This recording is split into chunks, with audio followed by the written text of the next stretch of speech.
What's going on, everyone? Welcome back. Today we've got our Week 15 NFL game picks, outright versus the spread, along with our locks of the week. So make sure to tune in. If you enjoy, hit that like button, subscribe, give us a follow on Twitter at AllDayPigskin to continue interacting with us there.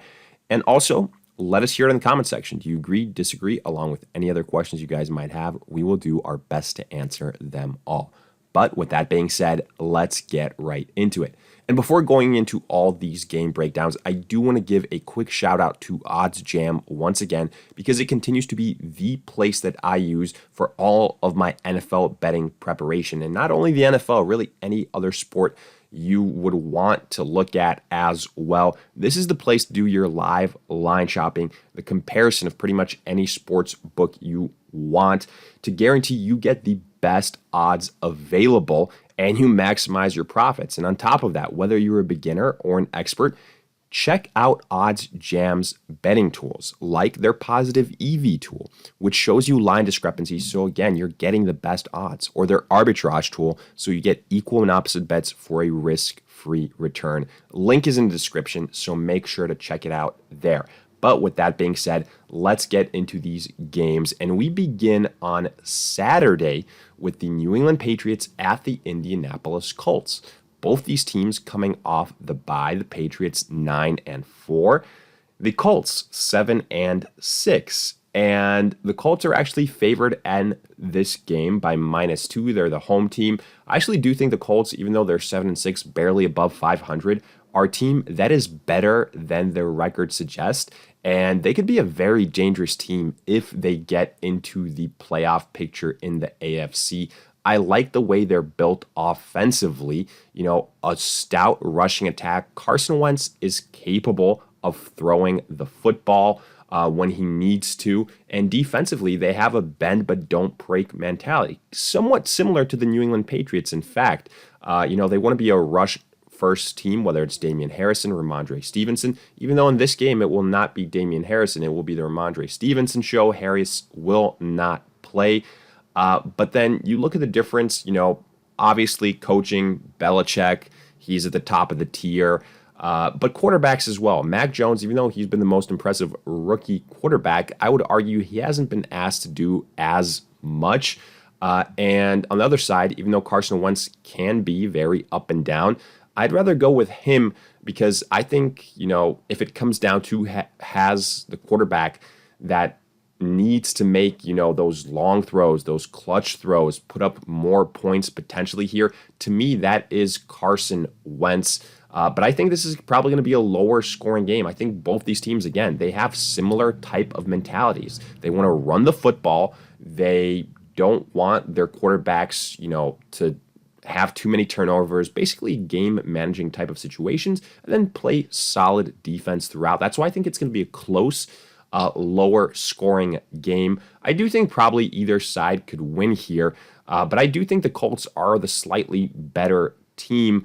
I'm going to go with the Colts outright for all the reasons that I mentioned. Again, I think defensively it's very close. The rushing attack, I think the Colts is slightly better. And then quarterback, even though he has his inconsistencies, Carson Wentz ever so slight advantage. Give me the Colts on top of that at home. They're at -2. That spread isn't, substantial enough for me to go with the New England Patriots. So for that reason, I'm going to ride with the Colts there as well. Then moving on, we've got the Houston Texans at the Jacksonville Jaguars. Both these teams 2-11.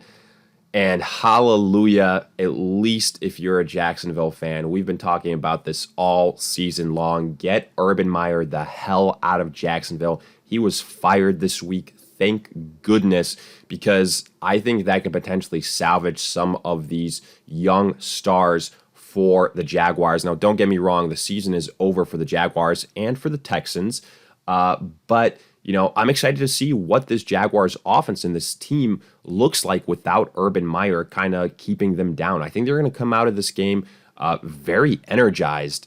And honestly, neither one of these teams, again, anything all that special. Defensively, they can be had. Offensively, they have some pieces, not too many. They have holes throughout the roster. young quarterbacks, question marks at a lot of positions. But I do think the Jaguars have more pieces here in terms of what's available to them. So I have to go with the Jaguars in this situation. They are favored by -3. That's, I would say, kind of a low number. Again, since both these teams are 2-11, it's tough to really expect anything from them. But I think there's something to be said about, the Jaguars getting out of that Urban Meyer situation. I look at, again, the weapons they have. James Robinson, I think, is going to have a huge, huge game here.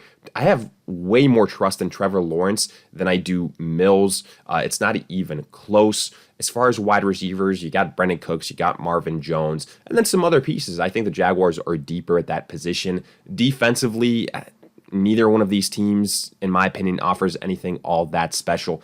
I have to go with the Jacksonville Jaguars here. Again, only 2 wins apiece, but to me, I think the fact that Urban Meyer is gone is going to end up being a pretty interesting catalyst and unite some of these players. And ultimately, like I said before, I do think the Jaguars have the slightly better roster. I anticipate a big James Robinson week. Wouldn't be shocked if Trevor Lawrence has his best game of the season here. Give me the Jaguars at home to win. I like them outright. On the spread, only -3, not a huge number. I'll take them there as well.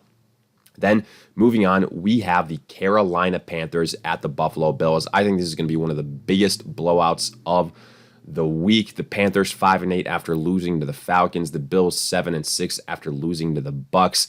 But man, these teams, when they lose, they're doing it in very different fashion. The Panthers are getting blown out. They don't have an answer at quarterback. It's not Cam Newton. It's not PJ Walker. It's not Sam Darnold either. Even though I think Sam Darnold probably gives you the best chance to win, it's not by much. The Bills, Josh Allen got a little bit nicked up versus the Bucks, but he is expected to play here. Emmanuel Sanders won't play, but you've still got Stephon Diggs. You've still got Cole Beasley. I anticipate a pretty decent game from Devin Singletary as well. I honestly think that the Bills are going to absolutely crush the Panthers. Sean McDermott knows the Panthers well, I would say. This game is in Buffalo. The Panthers have zero answer at the quarterback position. I think the rushing attack is going to be absolutely just taken away by the Bills because the Panthers are going to be playing from behind. The Bills are going to whittle away at that Panthers defense. And again, I have zero faith in any of these Panthers quarterbacks. I love the Buffalo Bills here. They're at -10.5. It's a bigger number, but honestly, I think they can win by 20 points. I think this is going to get ugly. Give me the Buffalo Bills at home and on the spread. Moving on, we've got the Arizona Cardinals at the Detroit Lions. The Cardinals 10-3 after losing to the Rams. The Lions 11-1 after losing to the Broncos. Unfortunately for the Lions, the injuries continue. I would say that's the storyline here, namely the fact that TJ Hawkinson done for the year, and then DeAndre Swift will not be playing in this game. Those are, those are 2 guys that were huge. They were without, the Lions were without them last week. Didn't turn out all that well for them. I think the Cardinals are a better team than the Broncos, even this game being in Detroit. And the Cardinals dealing with some issues. DeAndre Hopkins not playing, James Conner potentially iffy, AJ Green, COVID. I still think the Cardinals with Kyler Murray are the much better team. The Lions, what offensive weapons do you have? It's going to be relying on a lot of young wide receivers. I do like Amon-Ra St. Brown. You've got Josh Reynolds, then Jamal Williams at running back. That's literally it, in my opinion. So give me the Arizona Cardinals here. Maybe the Lions, chip away at the end, some garbage time points, but I got to go with the Arizona Cardinals here to win this game. Give me Arizona. Detroit is at +13.5. Yes, we've seen the Cardinals struggle versus, kind of subpar competition before. Ideally, probably tease the spread to under 10. I think that's the smart move. But you got to go with the Cardinals on the spread as well, in my opinion, with the amount of injuries that the Lions have. Then we go to the New York Jets versus the Miami Dolphins. This game is in Miami. The Jets 3-10, the Dolphins 6-7. So there's not really much to say here about the New York Jets. I mean, they're without Elijah Moore at wide receiver. Michael Carter could potentially return, but I would argue it doesn't really matter. This offense with Zach Wilson, I don't think it really scares anybody. I think the Jets are kind of in that Texans, Jaguars category, one of the worst teams in the NFL. The Dolphins, they've probably benefited from some easier games here as of late, but they are the better team. I like the Miami Dolphins to win this game. I think that's a pretty, kind of cut and dry type of situation. I would say the majority of people feel that way as well. I realize it's a divisional game. The Dolphins, the thing to monitor here, Jalen Waddle was put on the COVID list. That's tough. But Myles Gaskin was taken off the COVID list, so he should be available. We'll see. I mean, Week 15 is the COVID week, and it's absolutely insane. A lot of games are going to be impacted by that. But, even if that wasn't the case, even if, we knew that I would say like Myles Gaskin and Jalen Waddle and even more guys were out for the Dolphins, I still think they are the better team offensively. They've got the much better quarterback. I think they've got the better defense. Give me the Miami Dolphins to win this game. -8.5, not all that huge of a number. I will take the Dolphins to cover that on the spread as well. Then we go to the Dallas Cowboys at the New York Giants. The Cowboys 9-4 after beating Washington. The Giants 4-9 after losing to the Chargers. The Giants are done. Put a fork in them. They're done. Daniel Jones probably out for the year. So, it's Mike Glennon. It's these guys are all types of banged up. The Giants are, from their pass catchers to Saquon Barkley not being 100%. I like Dak Prescott and the Giants, and the Cowboys here, whether it's through the air, whether it's on the ground, it doesn't matter. Yes, the Cowboys have been inconsistent from time to time, but to me, I think they're by far and away the better team. The Giants don't scare me one bit without Daniel Jones. I said that before. I think that was evident last week. I think it's been evident before. Give me the Cowboys to win this game. The Giants are at +10.5 on the spread. I'm going to take the Dallas Cowboys again. I think it's going to be a similar type of situation to the Giants versus the Chargers last week. It was a game where the Chargers were dominant and, ultimately won by over double digits. I think that'll be the case here. Cowboys outright and on the spread. Next up, we have got the Washington football team at the Philadelphia Eagles. Washington 6-7, the Eagles 6-7. Both these teams fighting for a wild card spot. Unfortunately, this game has been absolutely hard hit by COVID. So it was supposed to be a Sunday game. It's been moved to Tuesday. Washington is all types of banged up. Their offensive line is absolutely in shambles. Terry McLaurin is banged up. Their pass catchers are banged up. Their quarterback's on COVID. I don't necessarily think that moving this game to Tuesday is going to solve all those issues for Washington. For the Eagles, it's mainly, okay, Jalen Hurts is still a little bit iffy with that ankle, but he's probably still going to play. But even if it was Gardner Minshew, I like the Eagles here. The Washington defense hasn't been all that great. Maybe it's been a little bit better as of late, but this offense is so just absolutely hurt right now that I think you have to go with the Eagles here. It's a home game for them as well. I like Philadelphia. I like them outright on the spread. They're at -5. And again, whether it's Kyle Allen, whether it's Heineke, they have so many missing pieces. The offensive line, the pass catchers, I don't think it makes all that much of a difference. Washington's already inconsistent enough offensively to begin with. Give me the Eagles to win outright and to cover that number. Moving on, we've got the Tennessee Titans at the Pittsburgh Steelers. I think this is probably like one of the first games that's a little bit tougher to pick on the slate, which doesn't happen all that often. So Titans are 9-4. The Steelers 6-1 after losing to the Minnesota Vikings. I have question marks about both these teams. I don't think the Titans, again, are as good as their record suggests. I think the Steelers, they're a big name and they're potentially still in the playoff picture, but it's not by much. I wouldn't be shocked here if the Steelers won this game. I really would not. They're +2 on the spread. I have to go with them here. I'd probably tease that number up a little bit to like +5, +6, something like that. In their losses, at the end, they've made it respectable. The Titans defense doesn't scare me. The Titans at running back, it's kind of a committee situation. So for that reason, I just think it's going to be on the arm of Ryan Tannehill. And again, when the Titans have played better teams, because the Steelers aren't exactly like the Jaguars or the Texans, who the Titans have played recently, it takes a little bit more. And I just am not all that confident in Ryan Tannehill at this point in time. Give me the Pittsburgh Steelers here to pull off this upset. I really like them on the spread. If you don't want to pick either one of these teams outright on the spread, I really like the Steelers. Tease that number up a little bit more so. They're at +2 right now, and then go pick this game that way. Moving on, we've got the Cincinnati Bengals at the Denver Broncos. The Bengals 7-6 after losing the 49ers. The Broncos 7-6 as well after beating the Lions. Big game here, and one that the Broncos are actually favored in at -1.5. The Broncos have got some injuries at the running back position, but one of either Melvin Gordon or Javonte Williams will play, if not both. So I'm not too worried. Teddy Bridgewater, a good game managing type of quarterback when you get the pieces around him.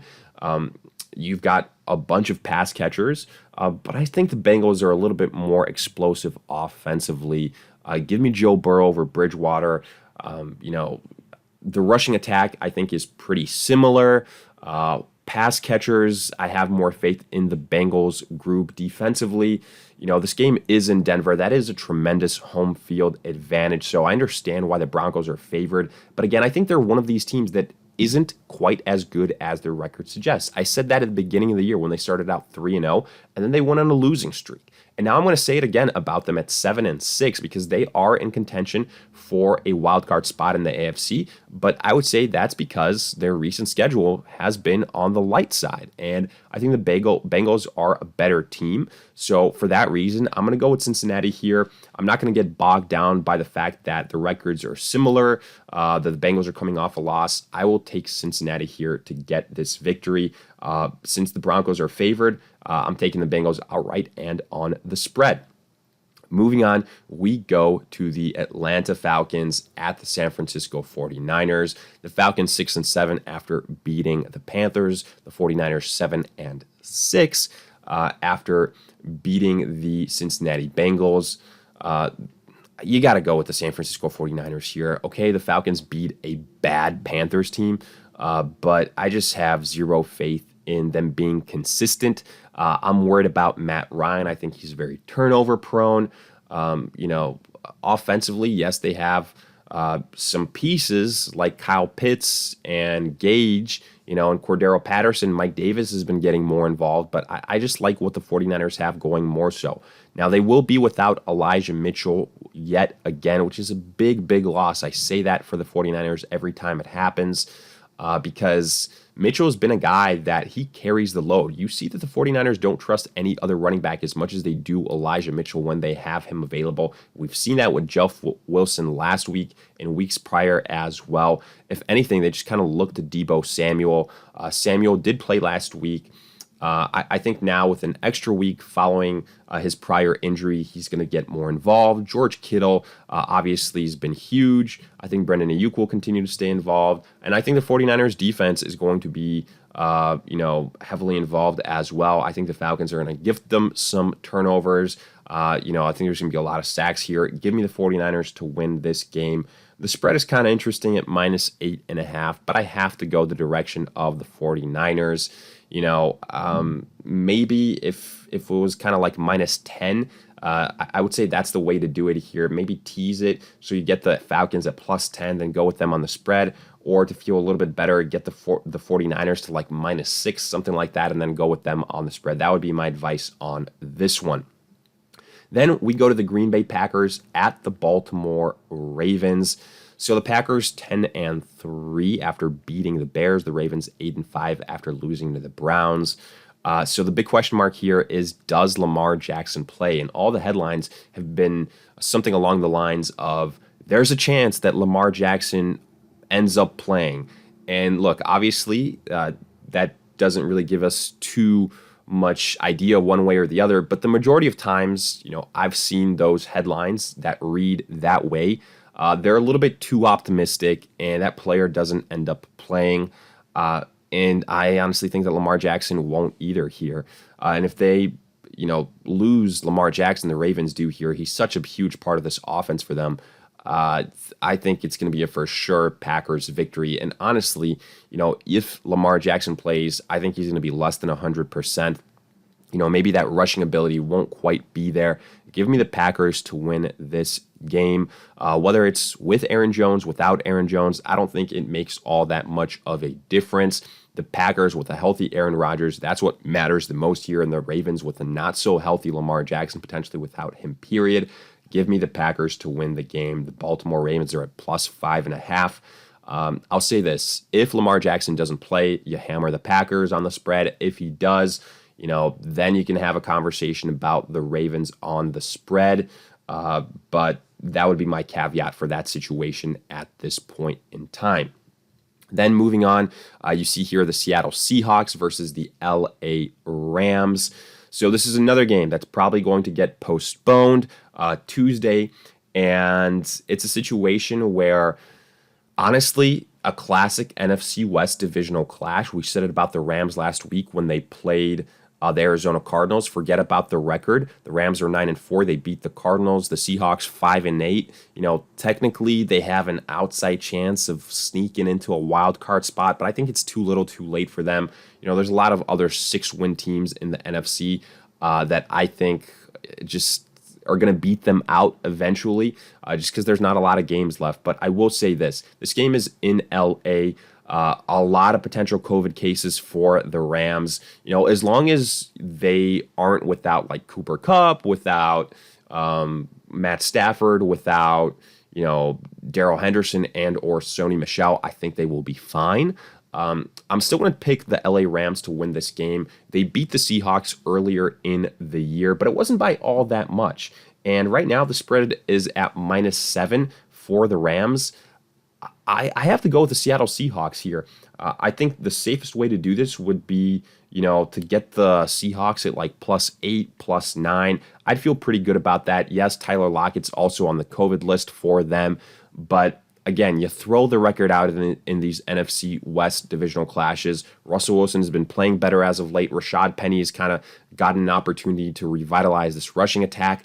I'm going to take the Seattle Seahawks on the spread. I think that's the way you have to play this game. And the majority of the NFC West games we have seen this year. Then we go to the Saints versus the Bucks. Another divisional clash, Saints 6-7. After beating the Jets, the Bucks 10-3 after beating the Bills. And, Taysom Hill is going to be under center here. Last time the Bucks lost to the Saints, it wasn't Taysom Hill. But honestly, I think there's something to be said about the Saints just having a team that is tough to overcome, a good offensive line. They're just built well in the trenches. They've got a stingy defense. That's not to say that I'm going to pick the Saints to win this game. Don't get me wrong. I'm not going to. But I think the Bucks finally get the Saints monkey off their back in the regular season here. I think they bounce back. I think it's going to be a back and forth game either way, just how these two teams play each other as of late. The Bucks, though, on the spread at -11. I think that's way too big of a number considering, again, how these last couple of contests have gone. And I will say with that, with Taysom Hill there, I think the Saints have a bigger chance of getting blown out because, if the Saints do go down in terms of the score, I don't believe in Hill's arm talent. And I think the Bucks are going to be able to stop him and the rushing attack in general for the Saints. That's my main worry here.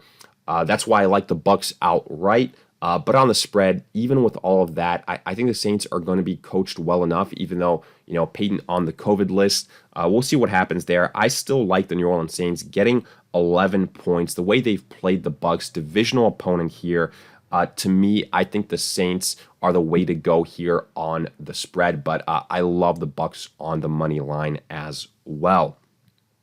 And then we get to our last couple of games, the Raiders versus the Browns. Originally supposed to be played on Saturday. Game was postponed because of huge COVID issues for the Browns.